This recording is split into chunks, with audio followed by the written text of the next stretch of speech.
I look back at the calendar, and the last time we were here together on a Sunday, it was the third week of Lent. A lot's happened since then. In our world, certainly. And also in the liturgical year of the church. Those last weeks of Lent are a great lead-up to the holiest of days. Holy Thursday, the celebration of the Lord's Supper, the first Mass. Jesus ties a towel around his waist and washes the feet of his disciples. Good Friday, our Lord suffers and dies on the cross for us. Holy Saturday, a time of quiet, the Lord in the tomb. And then Easter Sunday, the great resurrection of the Lord. And we know, of course, that Easter doesn't just last for that particular Sunday, but we're still in the Easter season. We celebrate today the Ascension, Solemnity of the Ascension. Also the seventh Sunday of Easter.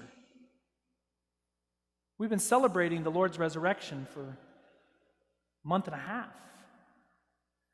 And we do that because we know that the resurrection is the central event in human history. The passion, death, and resurrection of our Lord. The central event in human history. Everything hinges on that. And so the fact that we haven't been together, many of you have been following online. Many are at home right now, and we're live streaming this Mass so people can still participate from home. But we missed a lot in between. And all the more that it brings us to this great moment, the solemnity of the Ascension. And the Ascension is a critical turning point in the life of the church. We heard about it in the first reading today, Acts of the Apostles, chapter 1. The Gospels end, the Acts of the Apostles begins, and it tells the story of the Lord's ascension. Right before that, we hear from the Gospel, Matthew chapter 28. And it's an amazing, kind of interesting little thing that happens. Jesus says, "I will be with you always." And then he leaves. We have the advantage of 2,000 years of history, but imagine perhaps even the confusion of the apostles. Okay, you're going to be with us always. Where are you going? Right? He said he was going to be with us, and then he leaves.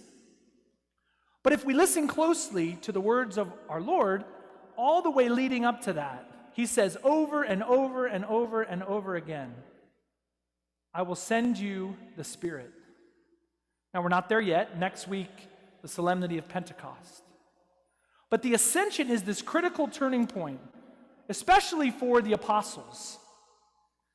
And the turning point is they go from being kind of inwardly focused to outward focused. They have had 3 years with Jesus, learning from him, listening to him, spending time with him, walking with him from place to place. And now, Jesus, in the Ascension, goes to heaven, not to leave them, but to rather continue the work that he began on earth. Jesus ascends to the Father, and now, even now, right now, Jesus sits at the right hand of the Father, interceding for us. So it's not that he left. It's not that, okay, my work here is done. I'm now going to go, and I'll see you all at the second coming. The work of Jesus continues. He sits at the right hand of the Father, praying for you and for me and for the church. So the work of Jesus continues. So now, what about the work on earth? This work on earth, we've gone from spending time with the Lord, listening to the Lord, learning, and now at the Ascension, and then it gets kind of a rocket boost with Pentecost. Now the apostles go from being inwardly focused to outwardly focused. What does Jesus say?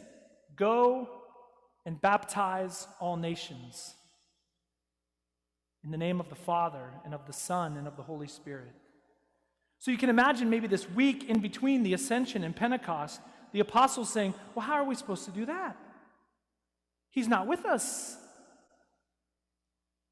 And then Pentecost comes. We'll talk more about that next week. But also we keep in mind, and especially in the celebration of the Mass, and I know especially for many of you, these weeks have been an incredible hardship. Watching the Mass on your screen or on your television is not the same. It's the best we could do at that particular moment. It's still the best we can do for many people in our parish. But the Mass is meant to be interacted with in person. And so these weeks have been a great hardship for many of you, not being able to come, not being able to receive the Lord. And that's because the Eucharist is the great promise fulfilled. When Jesus says, I will be with you always until the end of the age, what did he mean? He meant the Holy Spirit, but he also meant the Eucharist. I will be with you, physically present in the Eucharist. Last Thursday, I woke up and was looking ahead to these days, and I got to be honest, there was a little anxiety. How's it going to go? How many people are going to come? Is anyone going to be weird about it? So far, so good. We had First Holy Communion on Friday night.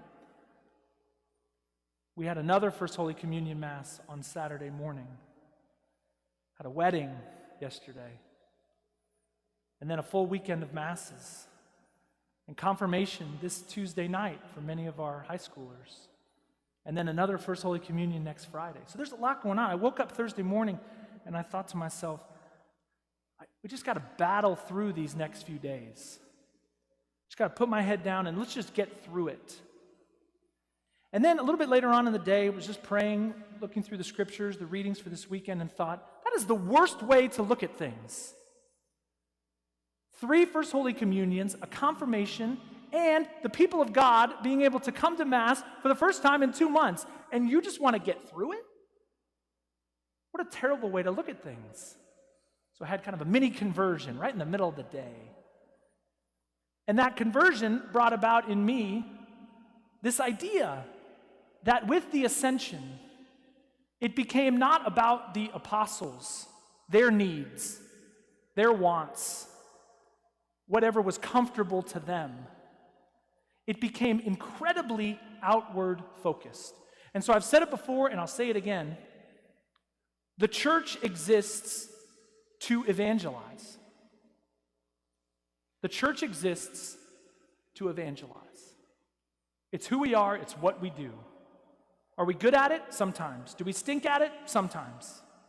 But it's why we're here.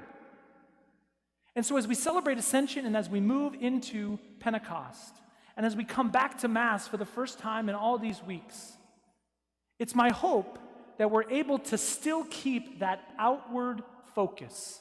Yes, we got to take care of ourselves. Yes, we got to get sleep. Yes, you got to pray. You got to be in communion with the Lord. You got to encounter the Lord as often as possible. But for what purpose? So that you and I can go out into the world and bring other people in. So that they can experience the Lord as we have. The Ascension is this great turning point from inward to outward. So as we come to the Eucharist for the first time in many weeks, may the Eucharist strengthen us for this great task, that as the Lord went up, you and I will go out, baptizing all nations in the name of the Father, and of the Son, and of the Holy Spirit. Amen.